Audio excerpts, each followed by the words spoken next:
Oblivious to the storm hammering his windshield and distorting the diner's neon sign into bloody smears, Zio focused only on his pulsing migraine and the cheap cigar burning his knuckles.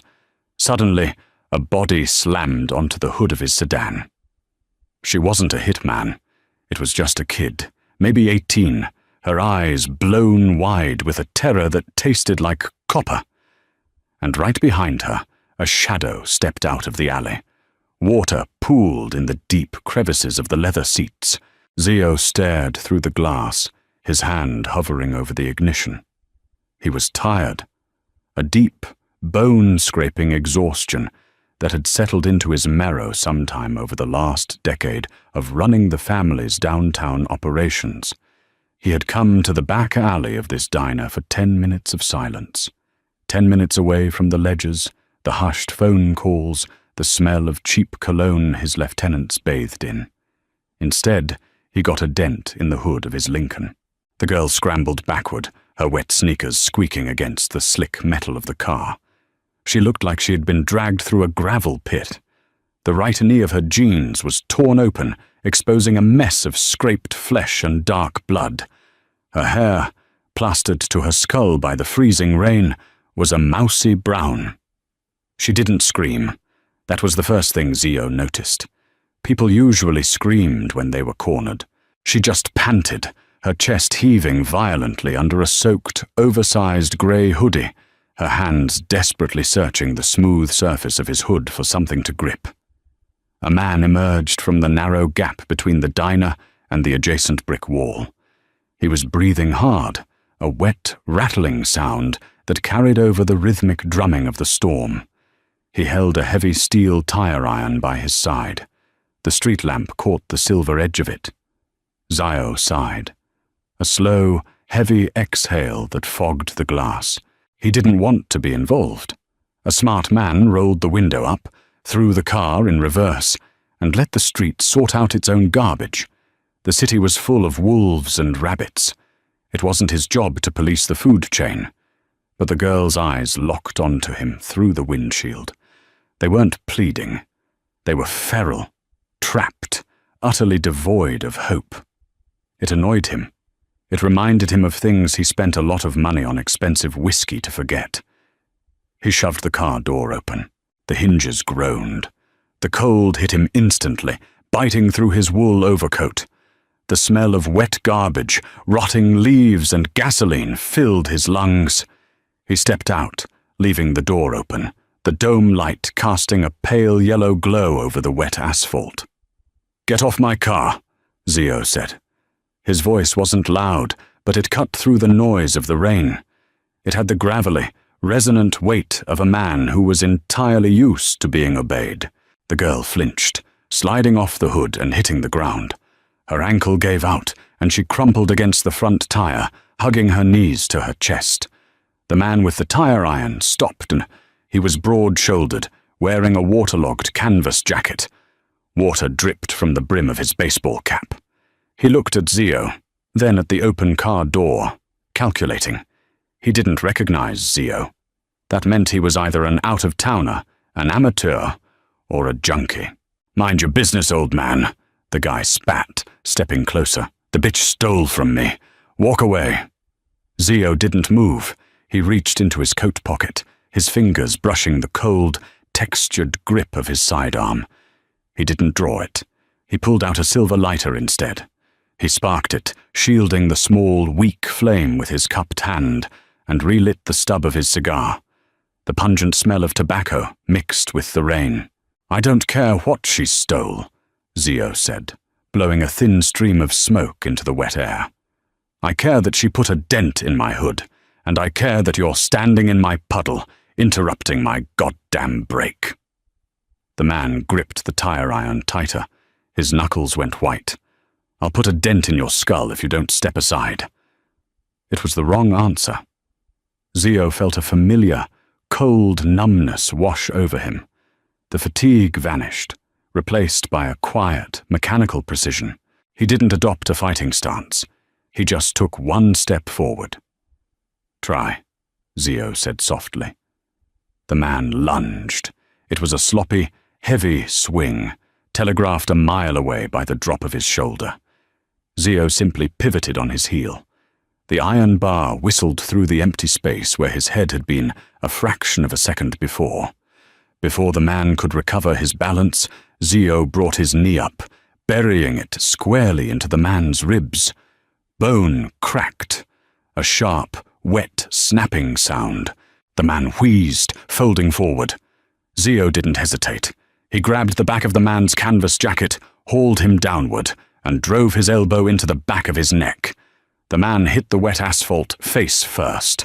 The tire iron clattered into the gutter. He didn't get up.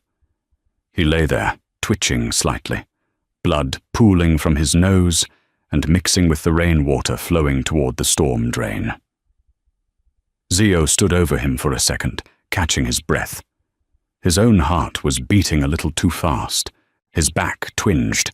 He hated physical labor. He turned his head. The girl was still huddled against his front tire. She was shivering violently now, her teeth clicking together audibly. She stared at the unconscious man, then slowly looked up at Zio. "Get in the diner," Zio muttered, tossing his cigar into the puddle. "Before I decide to bill you for the bodywork." The back door of the diner locked behind them, with a heavy metallic thunk. The interior smelled intensely of industrial bleach, burnt coffee, and old frying oil. The fluorescent lights overhead flickered, buzzing like a swarm of dying wasps. Zio walked past her, his heavy leather shoes squeaking on the linoleum. He didn't look back to see if she was following. He went straight to the coffee machine sitting on a stainless steel prep counter, pulled a chipped ceramic mug from the rack, and poured.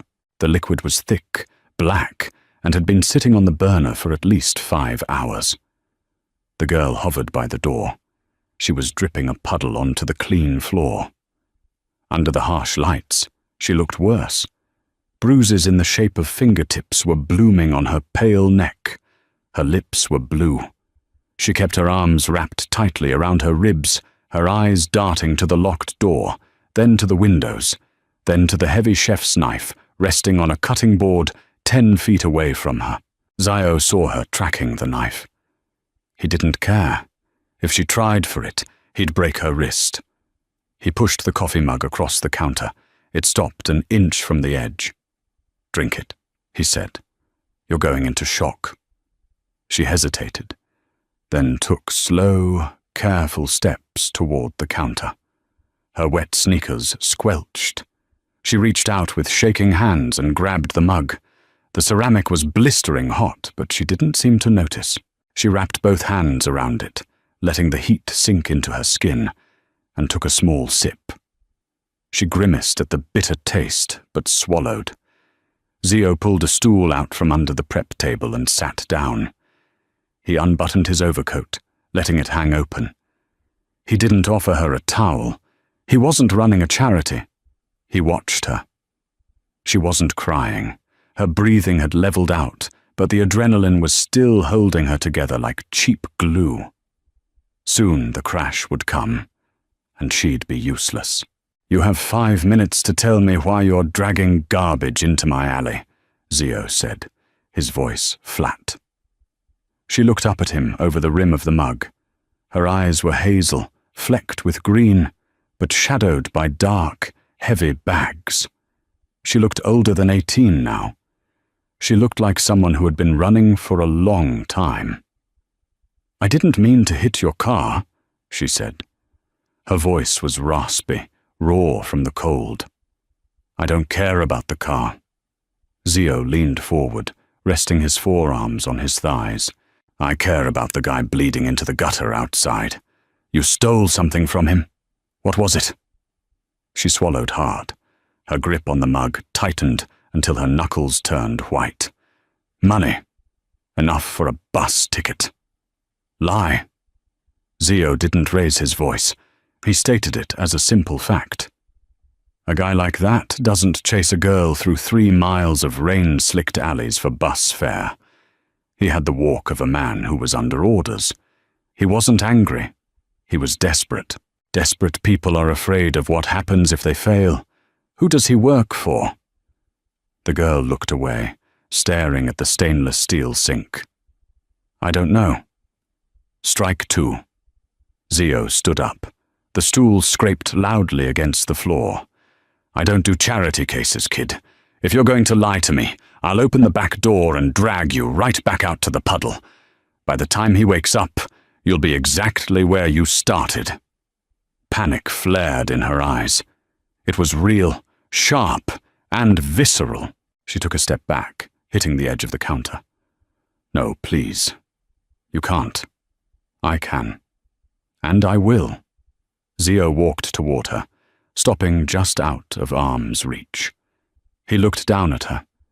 He could smell the damp cotton of her hoodie, the metallic tang of the blood on her knee, the sour smell of raw fear.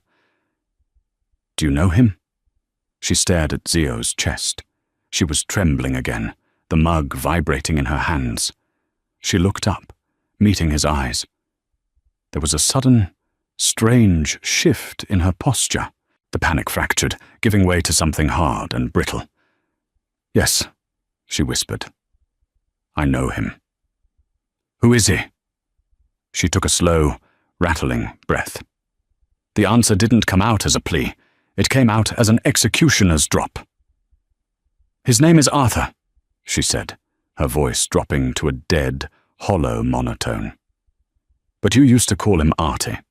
He's the one who wired the ignition on your wife's Cadillac 5 years ago.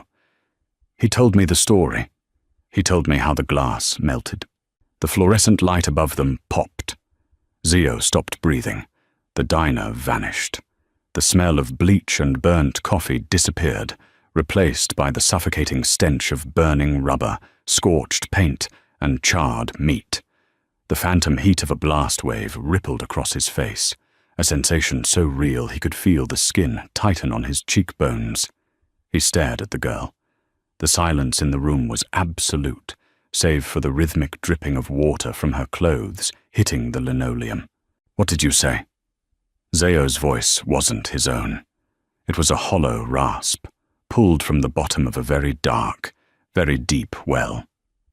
He told me to run, she continued, her hazel eyes locked onto his, unblinking. When he realized who owned this diner, he told me to run here. He said if I found Zio Rossi, I was supposed to tell him that Elias says hello, and that Elias wants his daughter back.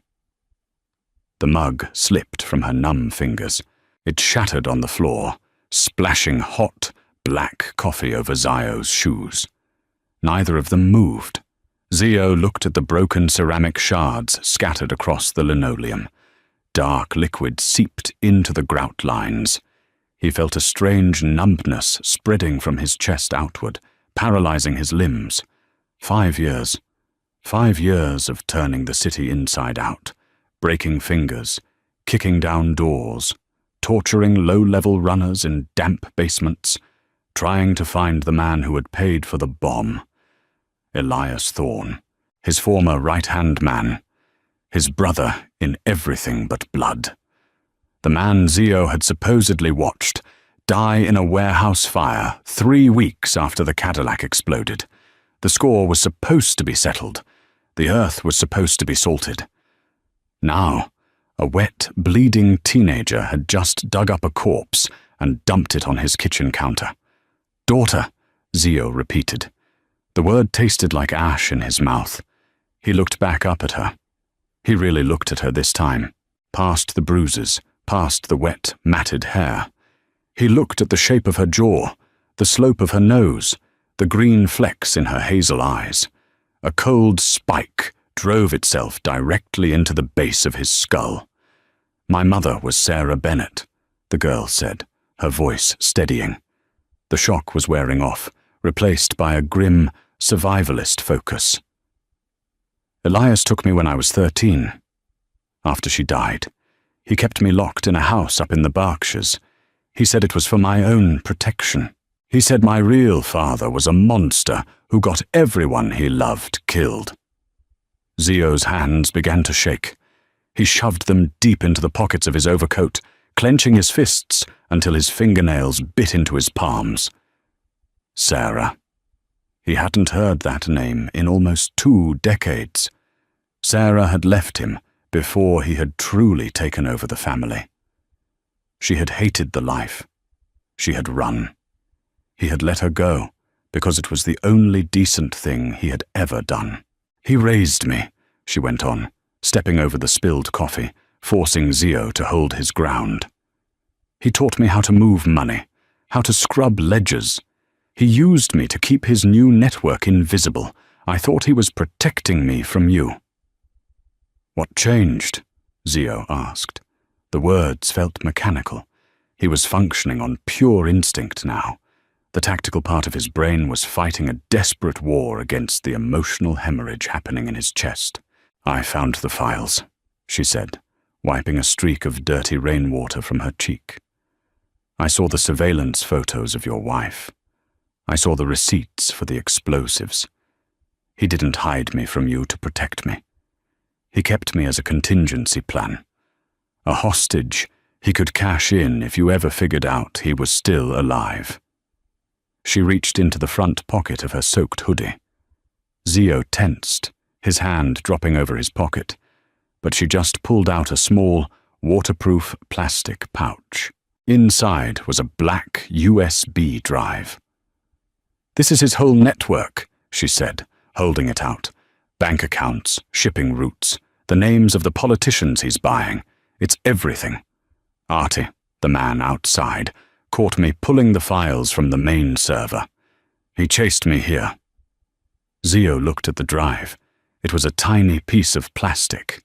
It held the key to destroying the ghost that had haunted his every waking moment for 5 years. But he didn't reach for it. He looked at the girl, his daughter. He felt entirely unprepared. He knew how to break a strike, how to launder $1 million through a string of dry cleaners, how to bury a body so deep even the devil wouldn't find it. He didn't know how to look at an 18-year-old girl who had his eyes and a head full of poison planted by his worst enemy. "Why give it to me?" Zio asked. He leaned back against the counter, suddenly needing the support. "If you think I'm the monster Elias said I am, why bring me the gun to shoot him with?" She let out a short, cynical laugh. It sounded utterly joyless. It sounded exactly like the laugh Zio gave when a rival offered a bad deal. "Because a monster is exactly what I need right now," she said. She lowered her hand, holding the drive tightly. "Elias owns the cops. He owns the FBI field office. If I go to the law, I'm dead before morning. You're the only person in this city with enough hate in your heart to actually kill him." She wasn't asking for a father. She wasn't asking for a tearful reunion. She was making a business transaction, her life, for her tormentor's head. Zio stared at her. The cynicism, the cold calculation, the absolute lack of sentimentality. She was a survivor. She was a Rossi. He walked past her, ignoring the USB drive. He moved to the heavy metal security door that led to the front of the diner. He slammed his fist against the steel twice. 10 seconds later, the lock clicked, and the door swung open. 2 men stood on the other side. Sal, thick-necked and scarred, and Marco, young, twitchy, and heavily armed. They looked at Zio, then peered past him at the girl. "Sal," Zio said, his voice entirely devoid of emotion. "There's a guy bleeding in the alley out back. Drag him inside. Tie him to a chair in the basement. If he dies, I'll break your legs." Sal nodded, his face turning grim. "Got it, boss." "Marco?" Zio continued, not breaking eye contact with his men. "Lock down the block. Nobody in, nobody out. Call the doctor. Tell him to bring a trauma kit." "Who's hit?" Marco asked, his hand dropping to his belt. Zio finally turned around, looking back at the girl standing alone in the harsh fluorescent light, clutching the plastic pouch like a lifeline. "Nobody yet," Zio said quietly. "But a war just started." He walked back to her, reaching out his hand, not to take the drive, but to gently grip her bruised shoulder. She flinched, but he held firm, his thumb brushing against the cold, damp fabric of her hoodie. "Welcome home, kid. Now, let's go hunt a ghost." The basement of the diner smelled like old yeast and rusted pipes. The air was heavy, damp and stagnant, clinging to the skin like a wet film. A single caged bulb hung from the exposed rafters, casting a jaundiced yellow pool of light over the center of the room. Arthur was awake. Sal had bound him to a heavy, grease-stained oak chair with thick zip ties, pulling them tight enough to bite into the nylon of his waterlogged jacket. His nose was broken, a swollen, purple mass that leaked a steady stream of dark blood over his lips and down his chin. He was breathing through his mouth, the sound a wet, ragged rasp that echoed off the cinder-block walls. Zio stood at the edge of the light. He held a fresh cigar, unlit, rolling it slowly between his thumb and forefinger. He felt numb. A terrifying, absolute void had settled behind his ribs. For 5 years, the idea of finding the man who wired the Cadillac had been a roaring furnace in his gut. It was the heat that got him out of bed. Now, looking at the man, Zio felt nothing but the cold, heavy weight of a ledger that needed balancing. Chloe stood on the stairs behind him, half hidden in the shadows. Zio hadn't told her to come down, but he hadn't ordered her to stay upstairs either. She needed to understand exactly what kind of machine she had just plugged herself into. Zio stepped into the light. Arthur's eyes, bloodshot and frantic, snapped to him. The bravado from the alley was gone, washed away by the concussive force of Zio's knee and the grim reality of the basement. "Artie," Zio said. The name felt like chewing on glass. "You look like shit." Arthur spat a mouthful of bloody saliva onto the concrete. "Go to hell, Rossi." "Already there," Zio replied, his voice a flat, dead drawl. He stopped 2 feet from the chair. "I'm going to make this very simple. My patients died in a fire 5 years ago. You're going to tell me exactly where Elias is operating from.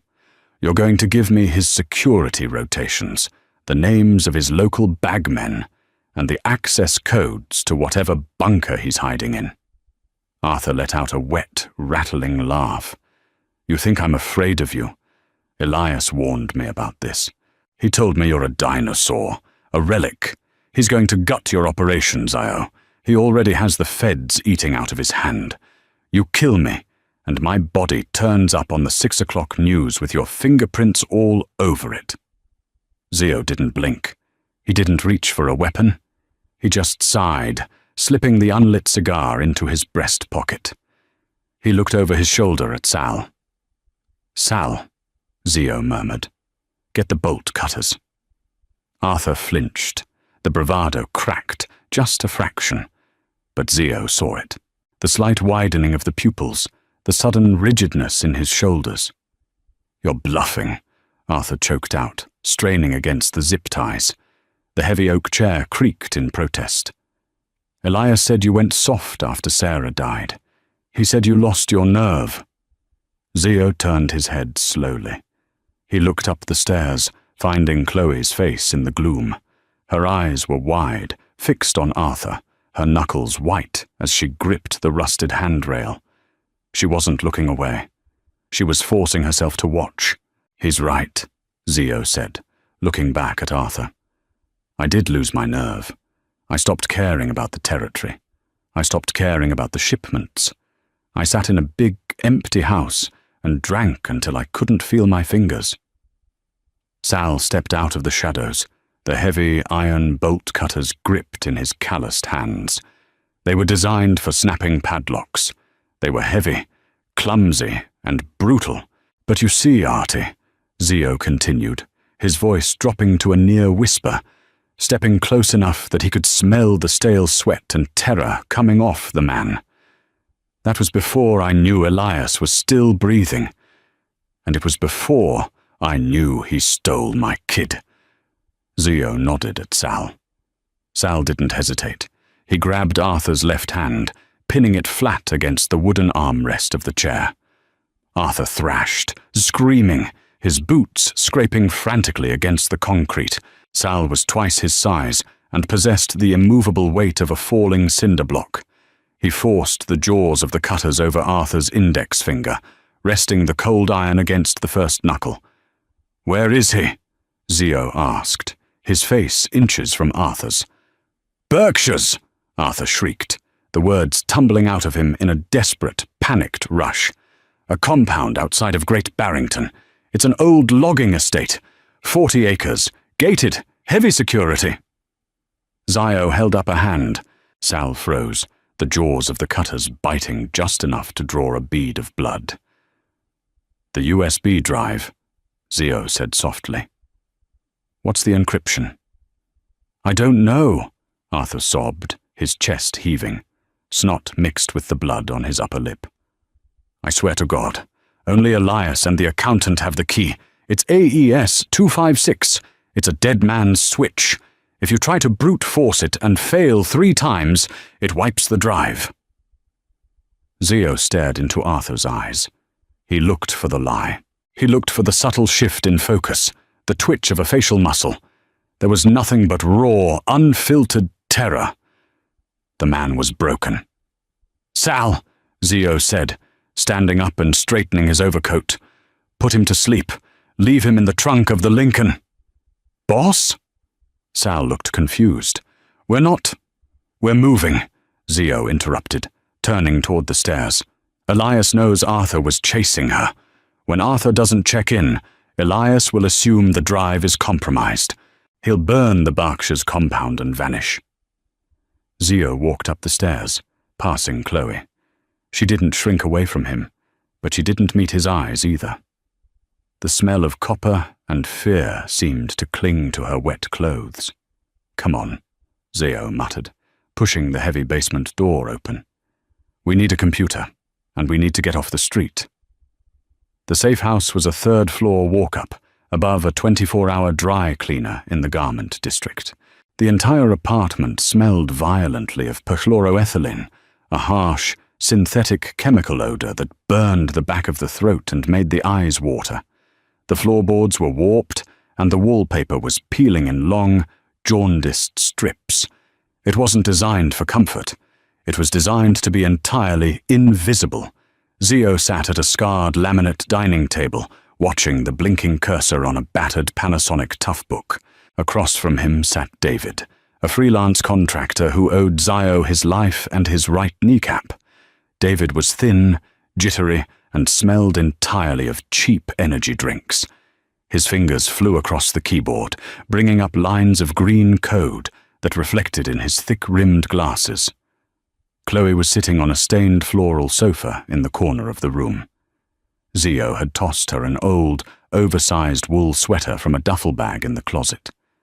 She was drowning in it, the sleeves rolled up past her wrists. She was eating a piece of stale sourdough bread from the pantry, tearing off tiny, methodical pieces and chewing them slowly. Zio watched her out of the corner of his eye. She didn't eat like a normal teenager.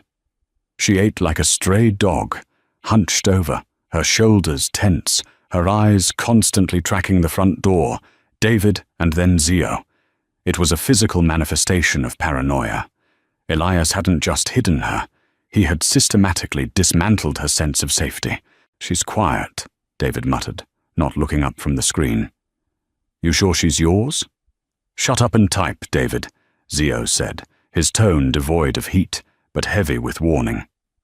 David swallowed, his Adam's apple bobbing. "Right. Okay. The guy wasn't lying. It's a triple lock AES, 256 encryption. Military grade. It's nested. Can you crack it?" "Crack it?" David let out a nervous chuckle. "Zio, if I could crack this without the key, I'd be working for the NSA, not sitting above a dry cleaner waiting for a bullet. Brute forcing this would take a supercomputer about 4 million years." Zio ground his teeth together. A muscle ticked in his jaw. He looked at the plastic pouch sitting on the table.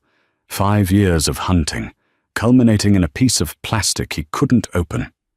"There's a back door," Chloe said. The room went dead silent.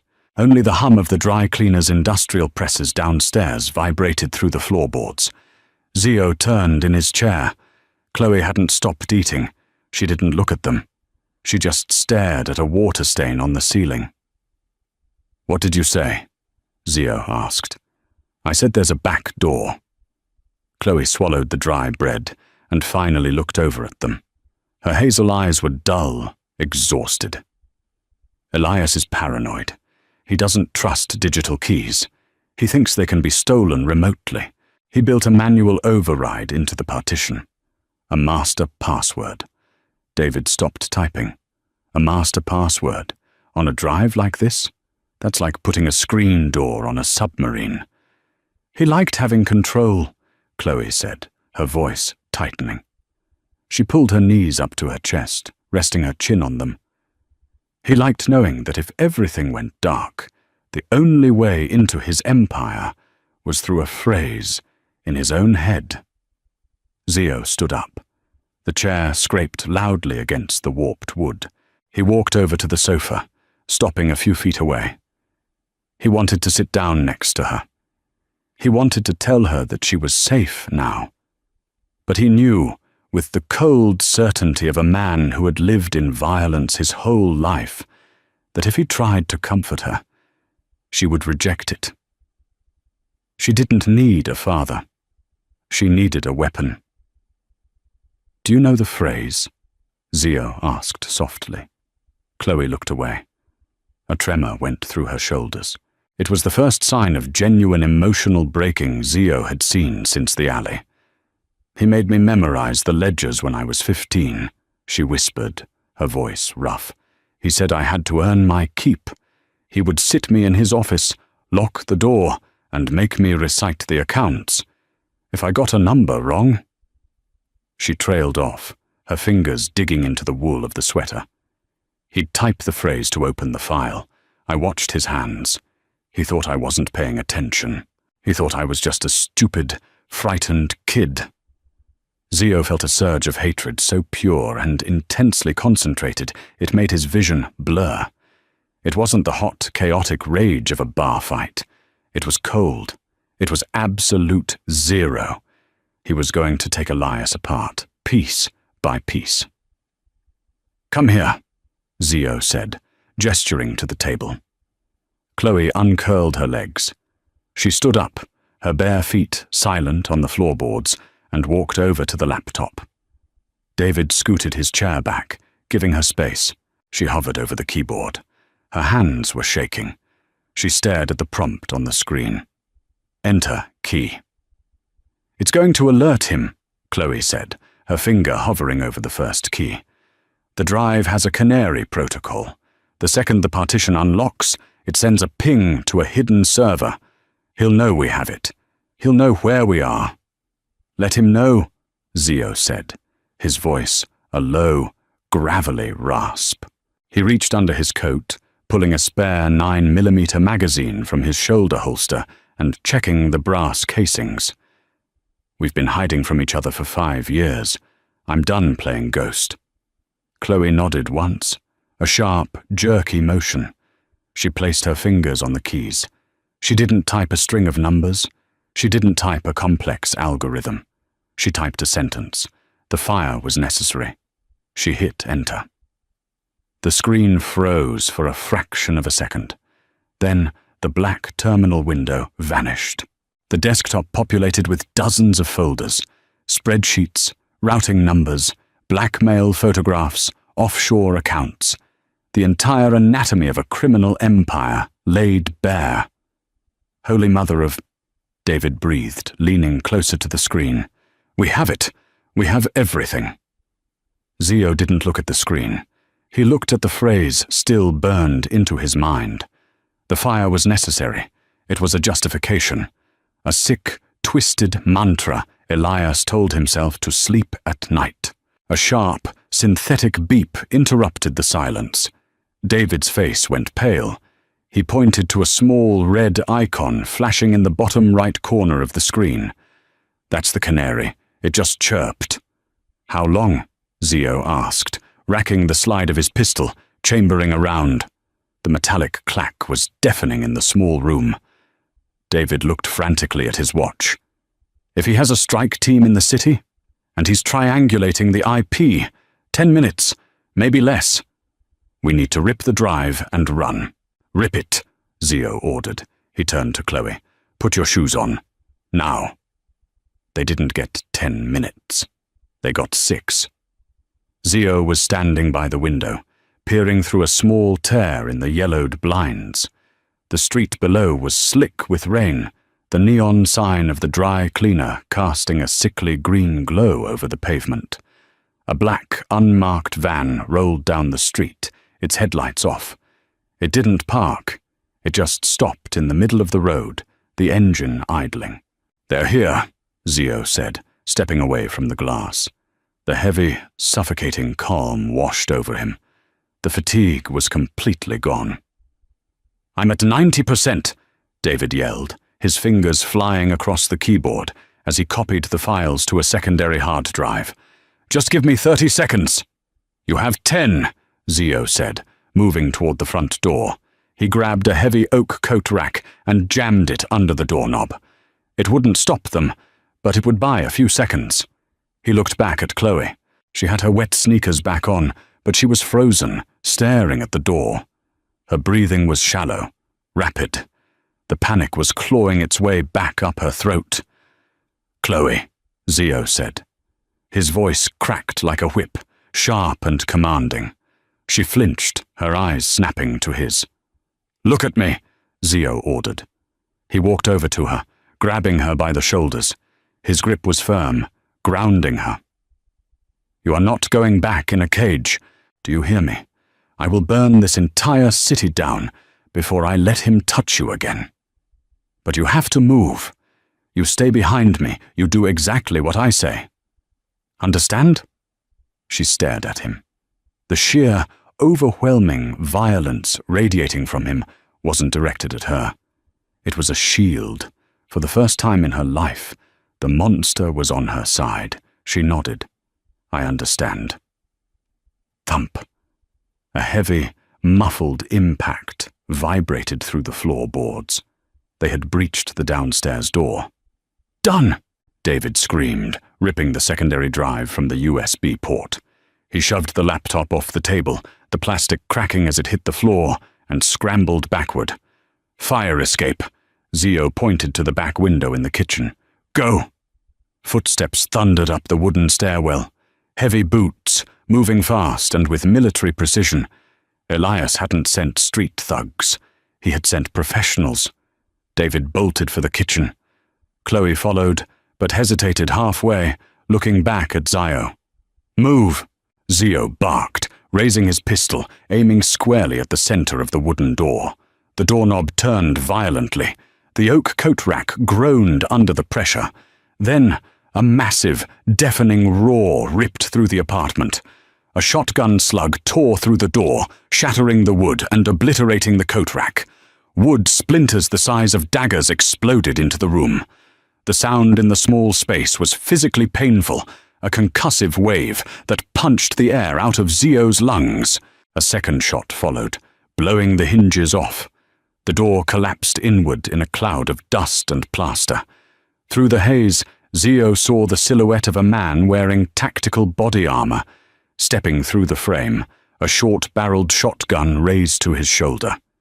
Zio didn't aim for the chest armor. He fired twice, rapidly. The sharp crack-crack of his 9mm cut through the ringing in his ears. The first bullet took the man in the unarmored throat. The second shattered his cheekbone. The man crumpled backward, choking on his own blood, his shotgun discharging wildly into the ceiling, raining drywall dust down like snow. "Go! Go! Go!" Zio roared, backing toward the kitchen. More footsteps on the stairs. Automatic gunfire erupted, the bullets chewing through the thin drywall of the hallway, ripping into the apartment. The plaster exploded, filling the air with a thick, choking white dust that tasted like chalk and smelled like burning sulfur.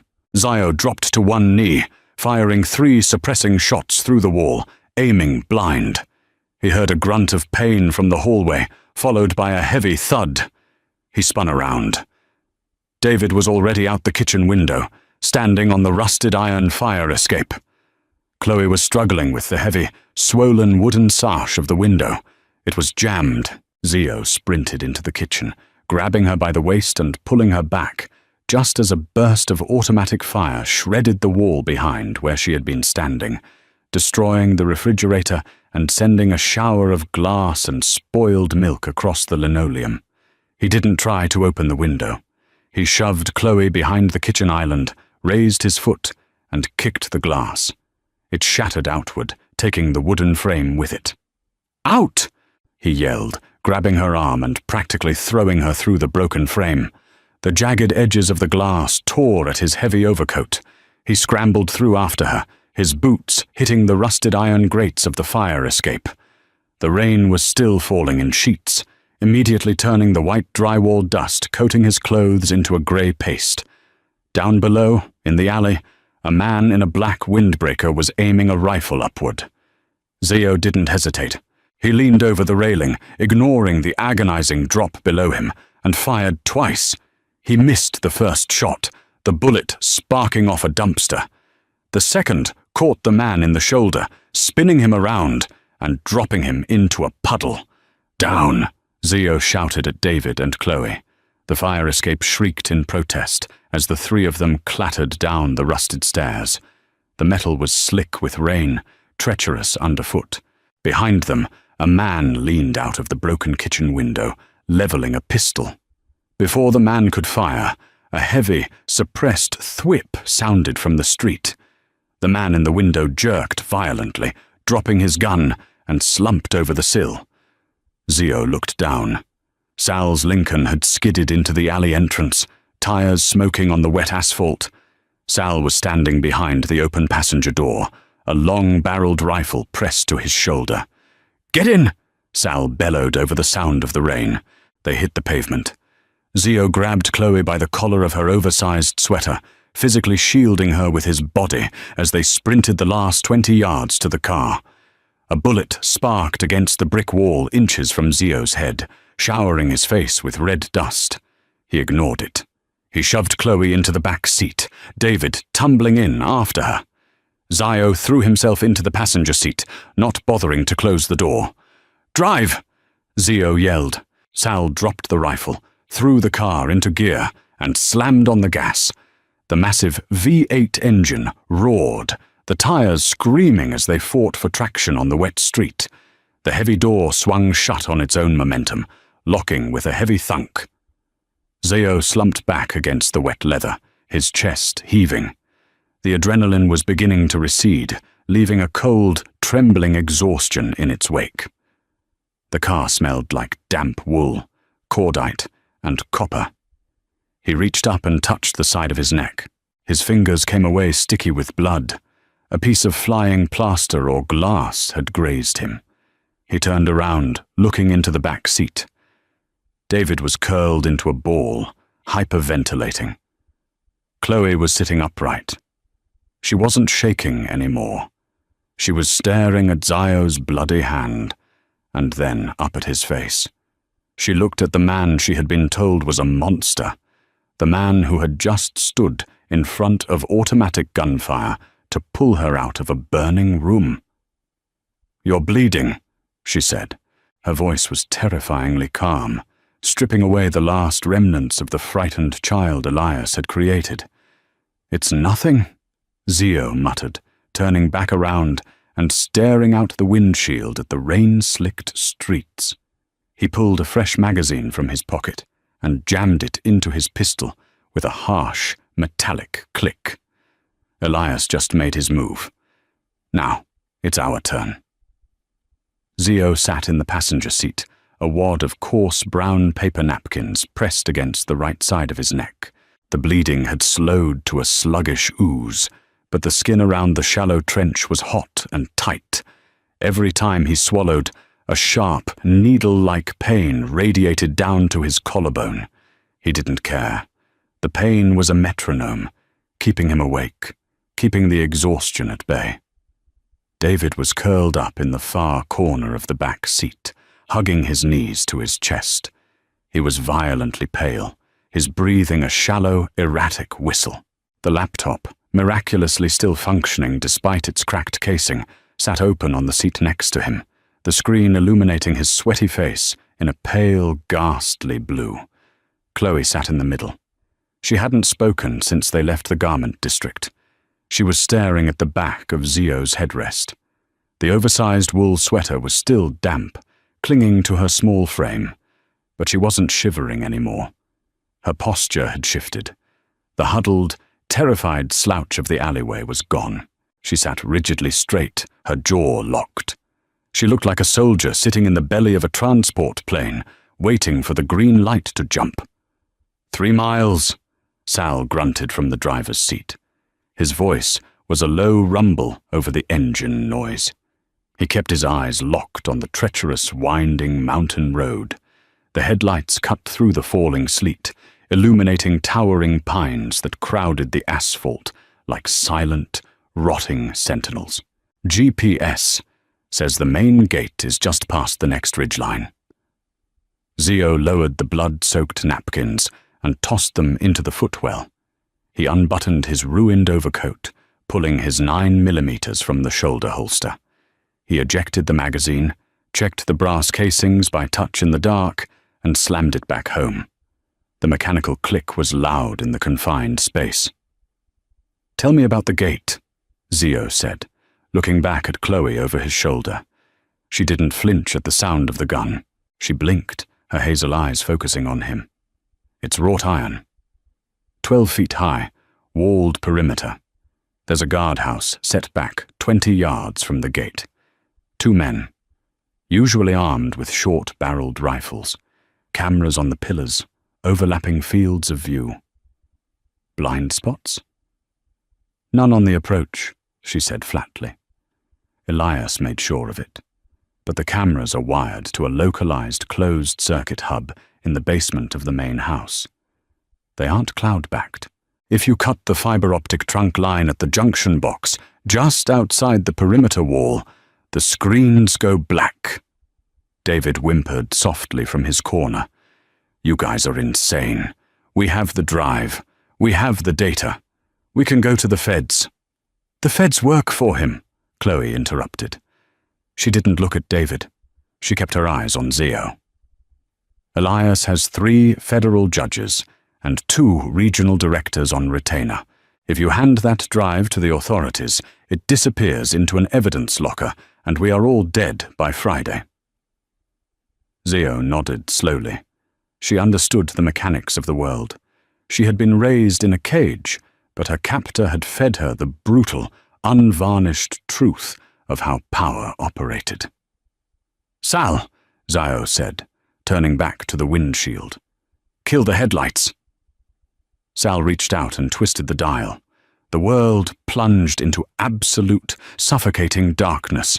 The only light came from the faint glow of the dashboard and the blue wash of David's laptop.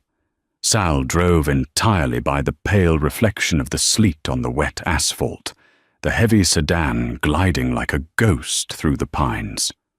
"Pull over here," Zio ordered, as a massive, stone-pillared gate materialized out of the gloom about 100 yards ahead. The Lincoln rolled to a stop on the muddy shoulder. The engine idled with a low, predatory hum. Zio pushed his door open. The cold hit him like a physical blow, biting through his damp clothes and stealing the breath from his lungs. He stepped out into the freezing mud.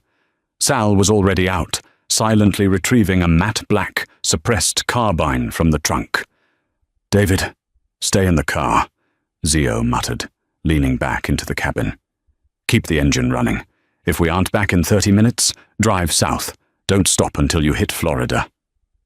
David nodded frantically, his hands gripping the edge of the leather seat. Zio looked at Chloe. He expected her to stay. He wanted her to stay.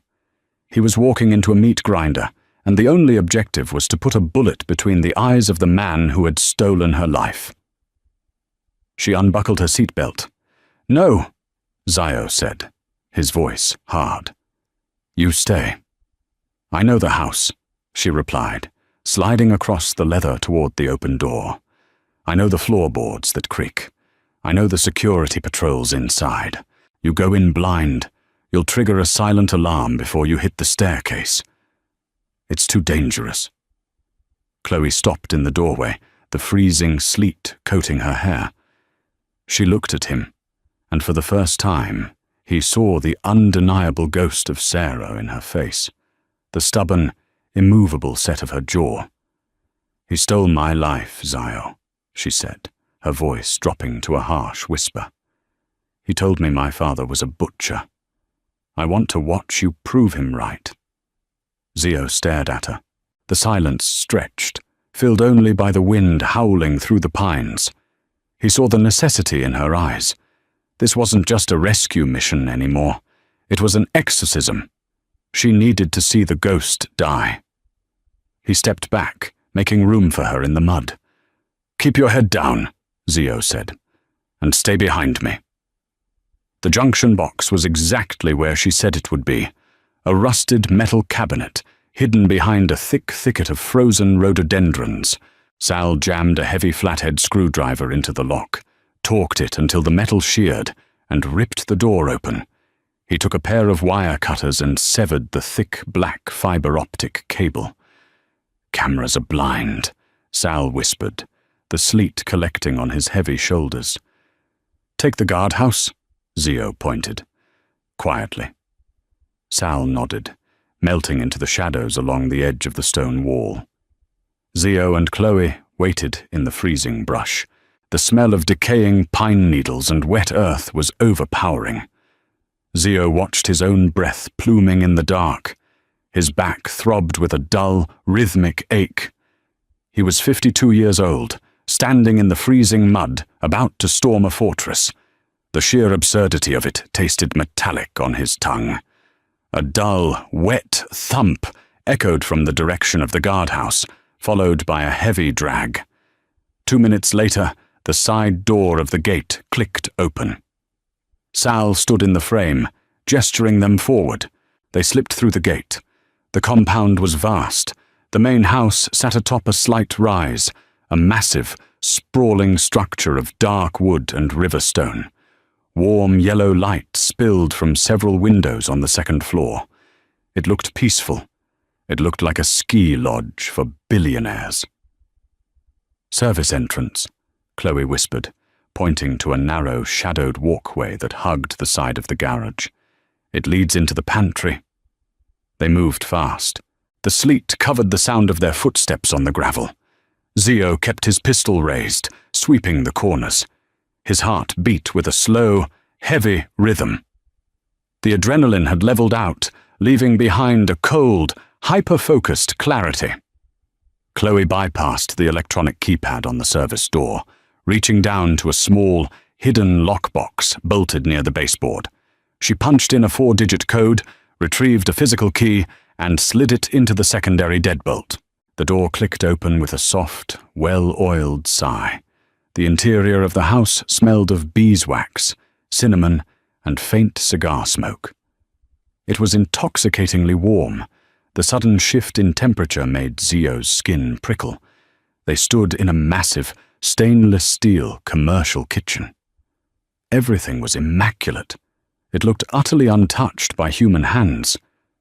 "His office is on the second floor," Chloe murmured, barely moving her lips.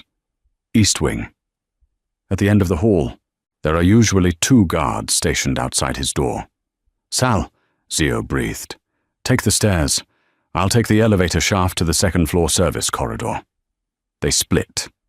Zio moved through the house with the silent, fluid grace of a man who had spent his entire youth slipping into places he wasn't supposed to be. He followed Chloe up a narrow, carpeted set of servant stairs hidden behind the kitchen pantry. The air grew heavier as they ascended. The smell of cigar smoke grew stronger. They reached the second-floor landing. A heavy mahogany door stood cracked open at the far end of the hallway. Light spilled out onto the Persian runner rug. 2 men in dark suits stood outside it. They looked bored. One was checking his phone, the other was staring at the ceiling. Zio didn't hesitate. He stepped out of the shadow of the stairwell, raising his weapon. He didn't yell. He didn't give them a chance to surrender. At this range, with a suppressed weapon, it was just geometry. Pfft, pfft. The suppressed shots were quiet, sounding like heavy staple guns. The first guard dropped instantly, his phone clattering to the hardwood floor. The second guard managed to grab the handle of his weapon before Zio put a hollow point through his sternum. He slumped back against the mahogany door, leaving a thick smear of crimson down the expensive wood before collapsing to the floor. Silence rushed back into the hallway. Zio stepped over the bodies. He looked back at Chloe. She was staring at the dead men, her chest rising and falling rapidly. She swallowed hard, but she didn't look away, and she didn't stop moving. Zio reached out and pushed the heavy mahogany door open. The office was massive, walls lined with leather-bound books, a roaring fire in a huge stone hearth, and sitting behind a massive oak desk, pouring a glass of amber liquid from a crystal decanter, was Elias. He looked exactly the same. 5 years hadn't aged him a day. He wore a charcoal cashmere sweater. His silver hair was perfectly combed. He didn't look surprised. "Zio?" Elias said smoothly, setting the crystal stopper back into the decanter. He didn't reach for a weapon. He took a sip of his scotch. "I see you found the back door. I always knew your brute force would only get you so far." Zio stepped into the room. He didn't lower his gun. The barrel was pointed squarely at the center of Elias's chest. "Hello, Elias. You owe me a Cadillac." Elias chuckled. A warm, rich sound that made Zio's skin crawl. "I owe you a great deal more than that, old friend." His eyes drifted past Zio, landing on the girl standing in the doorway. The smile widened. "Chloe, darling, you're soaked. Come by the fire." Chloe stiffened. The conditioning, years of psychological dominance, visibly weighed on her. She took a half step backward, her shoulder bumping against the doorframe. "Don't speak to her," Zio said, his voice a low, vibrating growl. He stepped to the side, blocking Elias's line of sight to the girl. "Why shouldn't I?" Elias asked, leaning back in his leather chair. "I raised her, Zio. While you were drowning at the bottom of a bottle of cheap rye, mourning a wife who hated you, I was teaching your daughter how to survive the world you built. I gave her an education. I gave her discipline. I gave her a future." "You kept her in a cage," Zio stated. The gun in his hand was heavy, but his aim didn't waver. "A gilded cage," Elias countered, waving his glass dismissively. "Do you honestly think she would have survived in your house, with your enemies? You were sloppy, Zio. You let the Russians push you out of the docks. You let the Irish take the garment district. You were weak. I had to take the reins. The bomb was just business. Taking the girl, that was charity." Zio felt the cold void in his chest crack. The rage, 5 years dormant, surged upward like magma. It wasn't clean. It was messy, suffocating, and blinding. "Charity," Zio echoed. Elias smiled. He moved his hand, sliding it slowly toward the top drawer of his oak desk. "We are men of the world, Zio. Let's make a deal. You leave the drive on the desk, you turn around, and you walk out of here. You can even take the girl. She's outlived her usefulness anyway. In exchange, I let you keep breathing." "No deals." Elias's hand blurred. He didn't pull a gun from the drawer. He pulled a compact, short-barreled shotgun from a magnetic mount strapped to the underside of the desk. Zio fired. The 9mm bullet shattered Elias's crystal glass, exploding scotch and glass shards into the man's face. Elias roared in pain, pulling the trigger blindly. The shotgun blast tore a hole the size of a basketball in the ceiling above Zio's head, showering the room in plaster and burning wadding. Zio didn't shoot again. The rage demanded contact. He crossed the room in 3 massive strides, vaulting onto the heavy oak desk and driving his knee directly into Elias's jaw. The leather chair tipped backward. Both men crashed to the hardwood floor in a tangle of limbs and ruined cashmere. It wasn't a choreographed fight. It was an ugly, exhausting brawl between 2 aging predators. Elias was incredibly strong, fueled by panic and adrenaline. He slammed the heavy wooden stock of the shotgun into Zio's ribs. Bone cracked. Zio grunted, the breath leaving his lungs in a rush. Zio dropped his pistol. It skittered across the floor, sliding under a leather sofa. He grabbed Elias by the throat with both hands, driving his thumbs into the man's windpipe. Elias thrashed violently, his nails digging into Zio's forearms, tearing through the wet wool and gouging the skin. He brought his knee up, burying it into Zio's stomach. Zio choked, his grip loosening just enough for Elias to roll him over. Elias scrambled up, blood pouring from a deep gash on his cheek where the glass had cut him. He lunged for the shotgun lying on the rug. A heavy, brass fire poker slammed into the side of Elias's skull. The sickening crunch of bone echoed over the crackle of the hearth. Elias collapsed instantly, his eyes rolling back in his head, hitting the floor like a sack of wet cement. Zio gasped for air, clutching his broken ribs.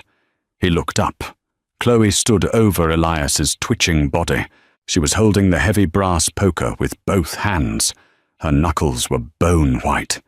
She was breathing in ragged, gasping sobs. She didn't look horrified. She looked feral. She raised the heavy iron bar again, her eyes locked on Elias's skull. "Chloe!" Zio wheezed. She froze. The poker hovered in the air. "Don't," Zio said. He forced himself up onto his knees. Every muscle in his body screamed in protest. The metallic taste of blood filled his mouth. "Don't cross that line. You let me do it." She looked at Zio. The absolute, unyielding hatred in her eyes slowly fractured. The heavy iron poker slipped from her grasp, hitting the rug with a dull thud. She backed away, wrapping her arms tightly around her stomach, collapsing against the bookshelves. Zio crawled toward his dropped pistol. His fingers brushed the cold steel. He picked it up, checking the action. He dragged himself over to where Elias lay. The man was still breathing, a wet, bubbling sound. His eyes fluttered open, tracking Zio. The arrogance was gone. Only the stark, empty terror of the end remained. "You burned my life down," Zio said softly. The rage had burned out, leaving nothing but the cold, necessary mechanics of the job. "I'm returning the favor." Zio pointed the barrel at Elias's chest. He didn't aim for the head. He wanted the man to feel the dark closing in. He pulled the trigger twice. The heavy, dull thuds vibrated through the floorboards. Elias jerked, let out a long, rattling sigh, and went entirely still. The smell of copper and burnt powder instantly overpowered the scent of the cedar fire. The drive back to the city was silent. The sleet had turned back into a cold, miserable rain, washing the mud and blood off the chassis of the Lincoln. David had tapped into the car's Wi-Fi. He sat in the back seat, his fingers a blur over the ruined laptop. "The offshore accounts are drained," David reported, his voice hollow and exhausted. "I routed the funds through 7 different dummy shell companies and buried them in the Cayman network. The ledger data, the blackmail files, the political bribes. I dumped them all to the server of the New York Times, the FBI tip line, and 3 independent investigative journalists." "Good," Zio grunted from the passenger seat. He had wrapped his torso tightly with an elastic bandage from the trunk's trauma kit, but every bump in the road felt like a knife twisting in his side. "Elias's network is gone," David continued, closing the laptop. The feds will be kicking down doors from Wall Street to Albany by sunrise. His lieutenants will be too busy running from subpoenas to care who pulled the trigger in the Berkshires. And the compound? Sal asked from the driver's seat. Burning, Zio replied softly, staring out the windshield at the dark highway. Before they left, Zio had emptied 3 canisters of gasoline from the gardening shed over the antique rugs, the leather books, and Elias's body. He had struck a match and watched the flames consume the cage that had held his daughter. The fire was necessary. The words felt different now. They felt like a closing parenthesis. He looked in the rearview mirror. Chloe was sitting in the back, staring out the window at the passing headlights. She looked smaller now. The adrenaline had completely left her system, leaving behind the hollowed-out shell of a survivor who suddenly had no war left to fight. She wasn't a normal teenager. She would never go to a high school prom. She would never complain about curfews. She knew how to scrub a digital ledger, how to bypass an electronic lock, and what a gunshot wound smelled like. Elias had broken her, and Zio couldn't put the pieces back together the way they were supposed to be. But she was his. Zio reached into his coat pocket. He pulled out his silver lighter and the half-smoked cigar he had saved from the diner alley an eternity ago. He sparked the lighter, the small flame illuminating the dark cabin, and took a slow drag. The harsh smoke filled his lungs, grounding him in the immediate, gritty reality of the moment. "Where do we go?" Chloe asked. Her voice was quiet, stripped of the defensive cynicism she had worn like armor. It was a simple question, with a terrifying amount of weight. She wasn't asking for an address. She was asking for a purpose. Zio blew a thin stream of smoke toward the cracked window. He looked at the bruised, bloodied reflection of himself in the side mirror. The fatigue was still there, settled deep in his marrow, but the dead, numb void behind his ribs was gone. The ledger was balanced. The ghost was dead. Now he had an empire to rebuild, and he had a violent, brilliant, deeply damaged heir to train. "We go home," Zio said, his voice a low, gravelly rasp over the sound of the rain. He turned slightly in his seat, meeting her hazel eyes in the rearview mirror. "We go home, we sleep for 2 days, and then we get to work. We have a city to take back." Chloe held his gaze for a long moment. She didn't smile. There was no tearful embrace, no sudden absolution of the past. But she nodded, a slow, deliberate movement, and leaned her head back against the leather seat. The Lincoln sped south toward the city, cutting through the dark, leaving the ashes of the past burning brightly in the mountains behind them. Fire in the Berkshires didn't just erase a ghost, it forged a dangerous new legacy. Zio and Chloe's brutal journey from a rain-slicked alley to reclaiming a fractured empire proves that sometimes the only way to survive the dark is to rule it. The Rossi Syndicate is breathing again, and the streets will never be the same. If this raw, uncompromising ride kept your blood pumping, hit that like button and share the video with someone who craves authentic, gritty mafia drama. Subscribe to the channel right now, so you never miss our next descent into the underworld.